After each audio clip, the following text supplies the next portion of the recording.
ఏం బ్రో ఏమో ఆలోచిస్తున్నావు? పెళ్ళి సెట్ అయింది బ్రో, నీకు చెప్పలే కదా. కట్నం ఇస్తలేరు బ్రో, అదే ఆలోచిస్తున్నా.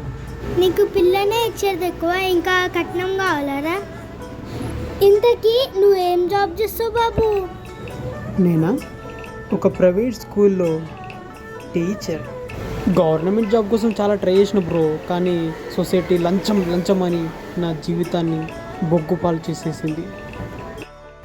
టాలెంట్ ఉన్నోడిని గుర్తించదు బ్రో ప్రభుత్వం, లంచం లంచం కావాలి. అవునా? గవర్నమెంట్ స్పెల్లింగ్ చెప్పు. దొరికిపోయా. గవర్నమెంటా? ఎస్ఓ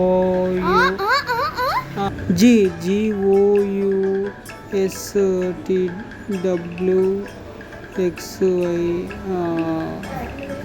నాకు కాల్ వస్తుంది, నేను మళ్ళీ వస్తా. మళ్ళీ వస్తావా లేకపోతే మీ ఇంటికి వస్తా చెప్తున్నా. వస్తాను, ఇటు పోతాను. ఆగు, ఇట్లా. నీకు మస్తు టాలెంట్ ఉంది కానీ గవర్నమెంట్ జాబ్ రాలే. ఇప్పుడు ఇంటికో గవర్నమెంట్ స్పెల్లింగ్ నేర్చుకోపో.